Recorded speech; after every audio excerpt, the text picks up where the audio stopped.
Bom, pessoal, aí na página 4 da apostila a gente estava falando sobre as diferenças na arte, né? Então, quais são as diferenças que existem de acordo com o período, né? Então, a gente discutiu sobre a arte egípcia, né? A gente falou sobre a bizantina, que tinham esses dois tipos de arte, desses períodos artísticos, tinham a religião muito forte, né? A expressão religiosa muito forte nos temas da arte. E depois nós tivemos a arte greco-romana, que foi produzida aí no período da Antiguidade Clássica, entre os séculos 8 e 5 depois de Cristo. Já na arte greco-romana, a questão religiosa fica descartada, tá? Porque há o início ali da filosofia, né?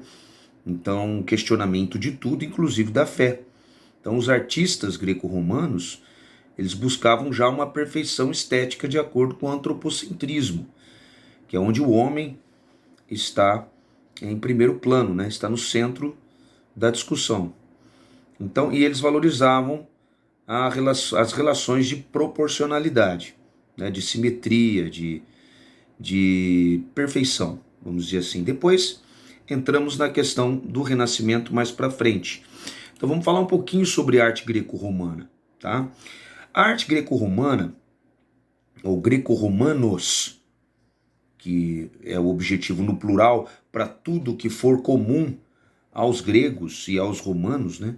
Quando a gente fala arte greco-romana, também chamada de cultura clássica. Então, quando a gente fala cultura clássica, a gente está se referindo à cultura greco-romana. Então, essas duas civilizações da Grécia e da cidade de Roma, na Itália, essas duas civilizações da antiguidade são consideradas a base cultural do Ocidente do mundo. Tá? O mundo é dividido em Ocidente e Oriente, né? Na sua grande maioria. Então, a parte ocidental foi influenciada justamente por essas civilizações, servindo, evidentemente, de fonte inspiradora para as gerações, no caso, posteriores e até nos dias de hoje. Tá? A arte grega, especificamente, eles eram bem racionais, tá? Então não tinha aquela questão de fé religiosa, antropocêntricos totalmente, tá? E seus atos eram norteados por seus princípios, por aquilo que eles realmente acreditavam dentro do seu ser. Então eles buscavam, no caso, representar através da pintura, em vasos de cerâmica, principalmente, né? Esses vasos gregos era uma expressão muito forte da arte grega. Eles pintavam nesses vasos cenas do cotidiano grego, do dia a dia deles, tá? Da população. Eles eram importantes, então, não mais os deuses. Então eles pintavam também acontecimentos históricos, tá? E também, lógico, temas mitológicos. Porém, a mitologia grega, ela não era tão importante como foi a fé dos egípcios e a fé ali da arte bizantina. Tá? Os mitos ali, eles tinham defeitos, eles eram considerados deuses, sim, mas eles eram como se fosse para nós, vamos dizer assim, um saci pererê, uma mula sem cabeça, sabe, esses mitos, tá? Então as histórias mitológicas, os maridos, os deuses traíam suas esposas, enfim, eles não eram perfeitos como como era Cristo na religião cristã. E também, lógico, motivos desportivos, o esporte, de acordo por conta das Olimpíadas, tinham um poder muito grande de influenciar os artistas nas suas produções, tá? Já os arquitetos gregos, né, eles construíram, além de templos, tá? Eles construíam também teatros de grande extensão que tinham capacidade aí para abrigar praticamente toda a população da cidade. Então eram enormes. Feitos em pedra, pedra polida, porque naquela época eles não conheciam ainda, não havia sido inventado o cimento.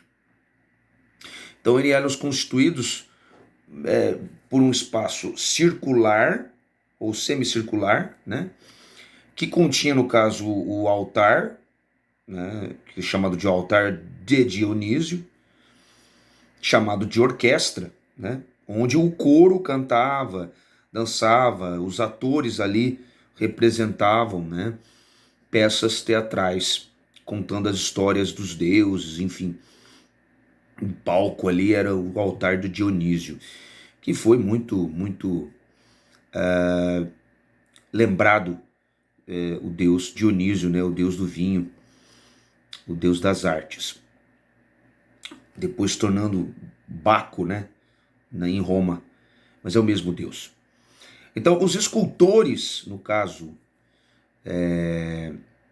gregos, eles entalhavam a pedra com grande maestria e bastante delicadeza, tá? Que acabou influenciando as esculturas romanas, tá? Eles buscavam a perfeição estética, tá? E primavam por uma constante representação realista, tá? Uma busca da realidade como ela é mesmo, tá? Um bom exemplo é a escultura feita em mármore, na pedra mármore, conhecida como Vênus de Milo, que é essa escultura aí. Bom, já a arte romana foi muito influenciada pela grega. Roma conquistou Grécia. Dizem que Roma conquistou a Grécia, mas a Grécia conquistou Roma pela sua arte, né? Então, tinha aí, no caso, a romana, um ideal de beleza bem estilizada e também etrusca, que é bem realista e popular, né? A sua produção da arte romana era muito politizada e voltada, no caso, para os feitos militares, as conquistas militares e os políticos, no caso, né? A concepção arquitetônica romana de teatro é um pouco diferente da grega, porque no caso os romanos, como eles inventaram o cimento, então eles preferiam aquele modelo circular em forma de arena, tá? O mais famoso deles é o Coliseu, que influenciou a construção dos estádios de futebol no mundo todo, né? Daí a possibilidade de fazer arcos, que é muito difícil de ser feito em pedra polida. E grandes vãos também, né? Sem sustentação. A pintura, no caso romana, elas meio que foi voltada mais para pintura mural, recorrente aí do efeito da tridimensionalidade. Aí já tinha aquela questão tridimensional, coisa que não tinha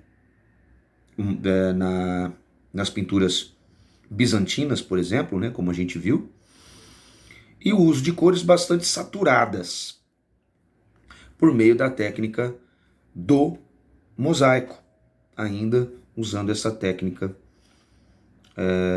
nos murais.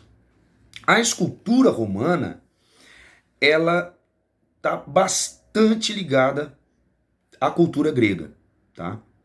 Embora adaptada à estrutura político-social de Roma, tá? Da Roma antiga. Então, Muitos romanos, eles pegavam aquelas esculturas de deuses mitológicos da Grécia, arrancavam a cabeça desses deuses e colocavam a cabeça de políticos da época, tá? Colocavam busto. E representava também bustos, né, de personalidades importantes da época de Roma, tá bom? Bom, gente, por hoje é só. Obrigado pela atenção e até a nossa próxima aula.